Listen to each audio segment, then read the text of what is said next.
So ayun andito tayo ngayon sa kinukunan ko na sasakyan.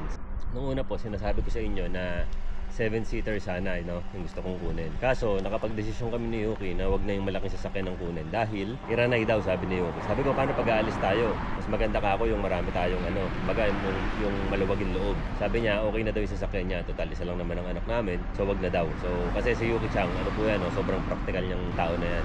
Ano siya? Sabi niya, sayang mas mahal ang tax kapag malaking sasakyan. Pagkatapos, mas mahal yung sa akin. At hindi lang yun. Naiintindihan ko naman si Yuki, dahil marami kang dapat i-consider kapag ganyan bibili ka na sasakyan, hindi yung basta-basta. Tama rin si Yuki dahil sabi niya, ang gulong niyan mas mahal.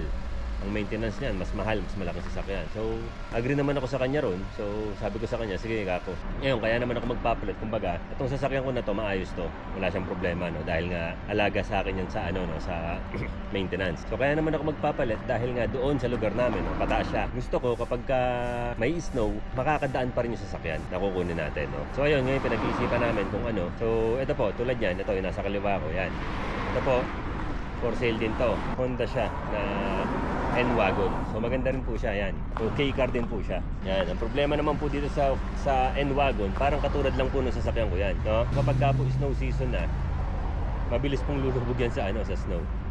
So meron akong isang nakita rito, Yan, to. Gusto ko rin po ito. Gusto ko rin talaga tong N-Wagon na to. So dito tayo. Ito po yung nakita ko na napupusuan ko, Wild Wind siya na Suzuki Jimny. Yan, kung makikita po ninyo, mataas siya. Mataas yung ilalim niya. Yan, pakita ko po sa inyo. Yan. Tapos, kaya naman po ito rin ang naiisip kong kunin, dahil po, 4-wheel drive to. Alam niyo naman po sa amin, patarik siya. So, kahit may snow po, makakasampa to dahil meron siyang 4-wheel drive.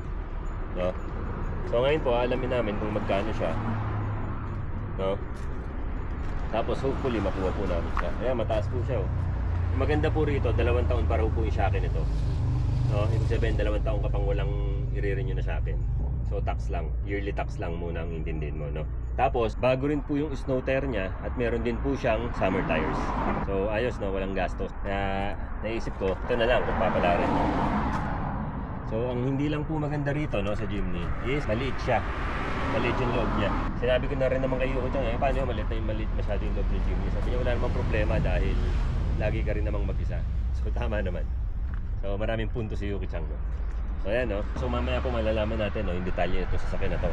Kung ilan yung tinakbo niya, kung magkano siya, tsaka kung okay ba siya, So ayun, wala pa yung may-ari, Wala pa yung binibilan natin na sasakyan. Pero nakausap na namin siya, tinawagan namin siya. So nakasalubong pala namin siya, may pupuntahan lang daw siya saglit, hintayin na lang daw kami rito. Ito naman po, gusto ko rin to, Gusto ko rin po yan kasi matipid siya sa gas. Yun nga lang po, tulad po nung sabi ko, mababa po yung niya, clearance niya sa ground. So at much as possible, ang gusto po natin yung mapapakinabangan natin all weather.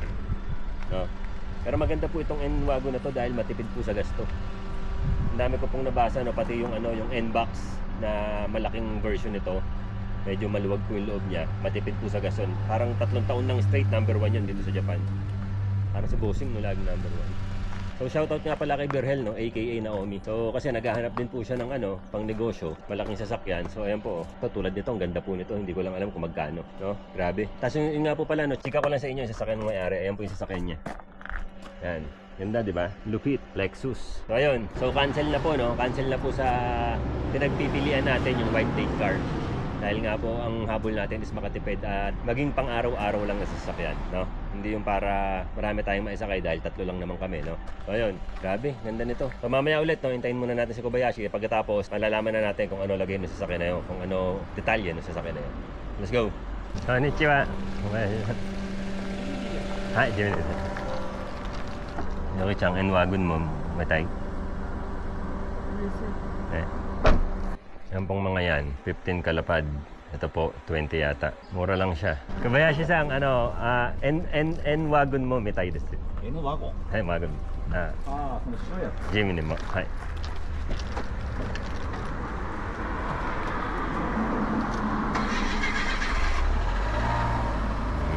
これですか？はい。これ。はい。とこれの鍵。はい。どうぞ。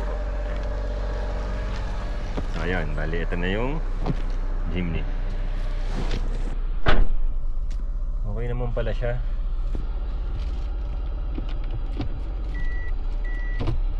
Yan Bali, ang tinakbo niya is 50,565. Meron siyang 2-wheel drive, meron siyang 4-wheel drive, meron siyang 4-wheel drive L. Okay. Bago pa yung loob niya. Tsaka sabi ni Kobayashi-san, no? Isa lang daw ang may-ari nito. At meron na rin siyang, tawag dyan, recorder. So okay siya, no?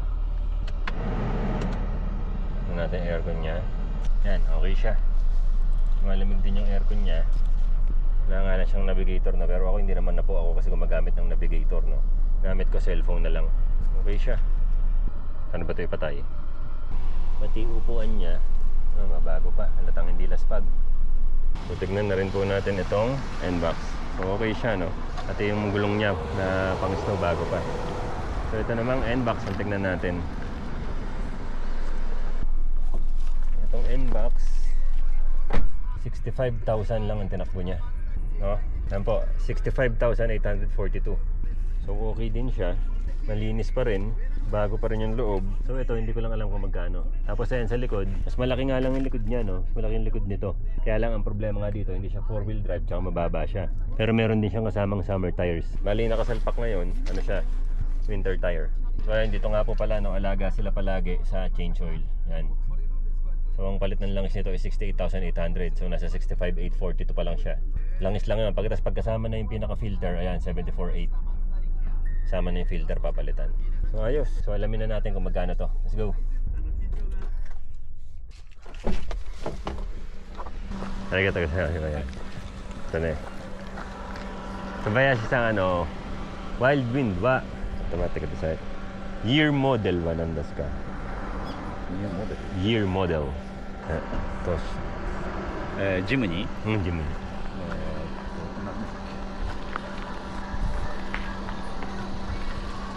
Ask na year model gym dito ka.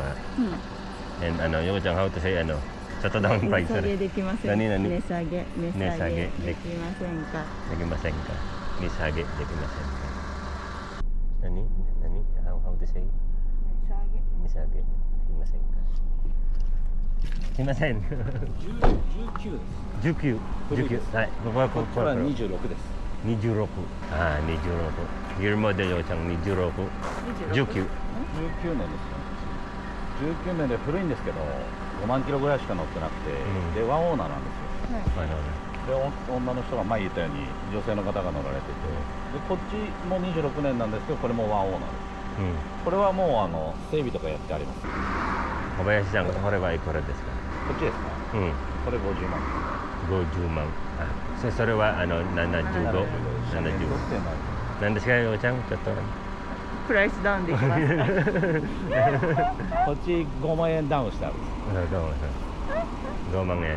ちょっと今はまだダウンできないですかね。はい。やっぱり4区なんで。それいいじゃん、高いから。そう。4 wheel drive もあるよ。今度ああいうのが良くなっちゃった。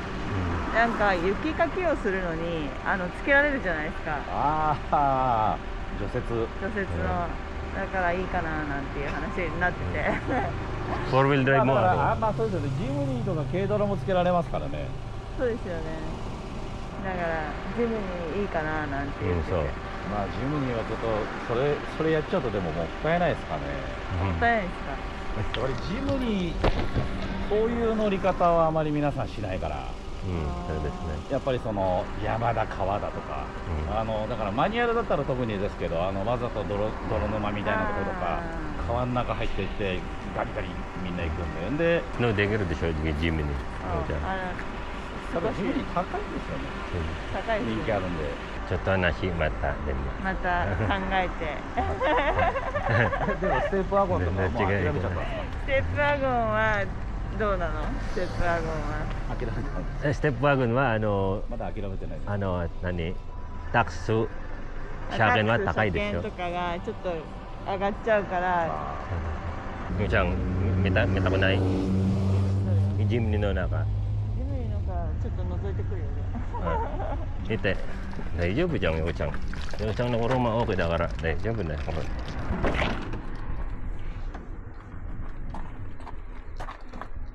まだ新しいだよ。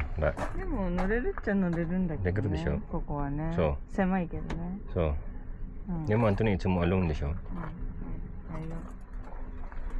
夫。はい。 And snow 見てようちゃん新しいだよ。いいね。そういいね。はい。サマータイヤもあるって。あ、いいじゃんね。うん同じサイズじゃん。でもスノーできないからそうね。そっちの方がそれスノーできるよ。うん。マウンテンだね。そう And 4-wheel drive あるよそれ。はい。ありがとうございます。はい、ありがとうございます。また電話です。すみません。すみません。いらっしゃいます。すみません。どうしようかな。